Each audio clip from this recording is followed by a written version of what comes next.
Everybody is a genius, but if you judge a fish by its ability to climb a tree, it will spend its whole life believing it's stupid. This is a quote said by Albert Einstein. Hi, my name is Amy Smart, and today I'll be discussing why funding towards unconventional methods of learning is important. I believe more people need to join in and advocate towards this cause. Today, I want you to have an open mind when listening so you can experience the eye-opening moment and realize that not all students can learn the same way. I want to talk to you about promoting and creating awareness towards unconventional methods of learning, as well as how parents, students, and teachers can adjust to different types of learning. Now, this is a rising issue that many students are experiencing today.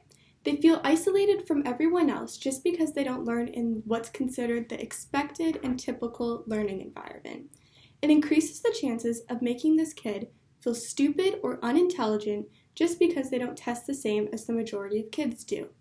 If children start showing these patterns like getting in trouble at school, not completing classwork, or looking for some kind of attention or acknowledgement for something besides an A+ on a test, I think there's some factors that you should consider that could truly make a difference in a kid's life. For instance, as an article posted by Scholastic Schools suggested, at a young age, different arrangements within the classroom can affect the way a student learns.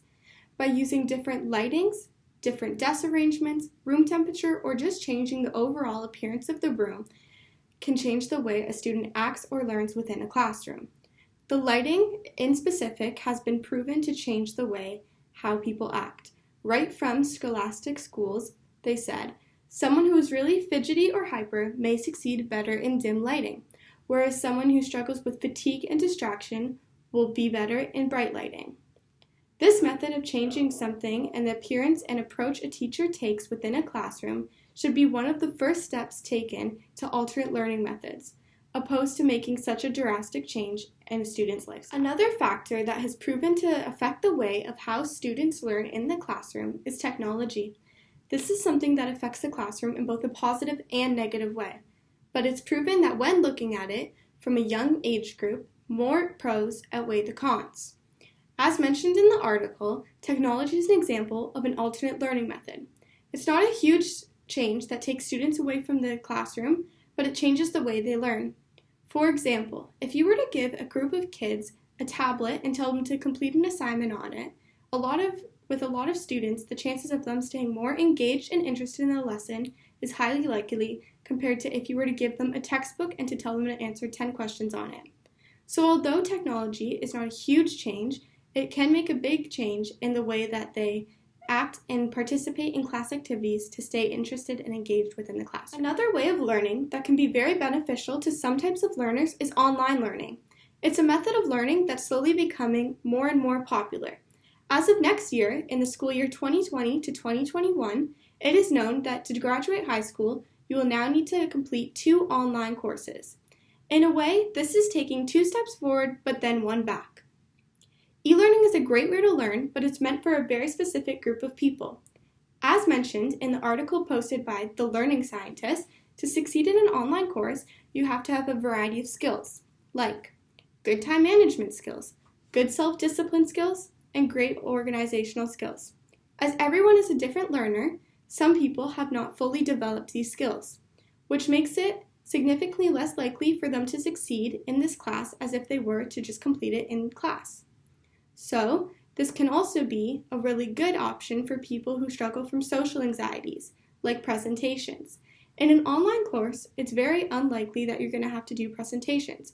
The closest you come to doing one is filming a video and then submitting it, and it's very often that you don't have to even have your face in the video. So this can help take a lot of pressure off of these students that struggle from these anxieties, and they can just submit what they think is their best work. They no longer have to worry about getting up in a class and letting their mark fall just because they struggle from submitting things in real presentations opposed to just giving them the option to submit it online. In the Halton region, when I was researching, there were some good programs for people that need alternate methods of learning. Some of these include programs called the Change Program, Transitions Program, New Hope Program, and the Crossroads Program. The issue with these is that they're only found within the Halton Catholic School Board website. So these programs need to be accessible and available to people that go to private school and public school. These need to be advertised within them so that everybody within the Halton region can have these same methods. There are many examples of why this issue needs to be talked about and become more normal to talk about. David Gilmour describes his true story of raising his son in the book The Film Club. It's a heartfelt story that's told in a humorous manner, explaining how hard it is to watch your kids grow up, especially when they don't want to grow up in the same normal and expected way. Jesse Gilmour, the son, loathed going to school. It was not for him. He would constantly be getting in trouble, causing issues, and feeling alienated. Growing up as a kid and having such feelings are very hard on them. They associate school with these feelings now, which makes them not succeed to their full potential. David Gilmour let his son drop out of school when he was 16 years old, and they used watching movies as an alternate learning method. They would relate the movies that they watched to life lessons that Jesse had learned as growing up. In the end, when Jesse and David had moved on from what they called the film club, David painted the picture of him moving on to the next stage of life by saying a simile. He said, "He's got no use for it anymore. He's gotten what he needed from it and left it behind like a snake in its skin." This was a very effective way to show how hard it is to watch your kids grow up. He took everything he needed and learned from his dad, and he's now ready to move on and go past it. As a society, we're slowly climbing to make a difference with different methods of unconventional learning. We need to continue and even more so advocate and promote different methods of learning for students that struggle in the typical classroom. I believe by investing more time and research into making schools less limited to just the typical type of learning, a very positive change will be seen. It's time to recognize that there's a very large group of people in the world that are very gifted people, and just because they don't necessarily test well, that does not measure their level of success in life. Whether you're a student, a teacher, or a parent and are picking up on someone or yourself struggling and not fitting in with the mainstream, don't go straight to the conclusion that there's a behavior problem, personal issues, or learning disability.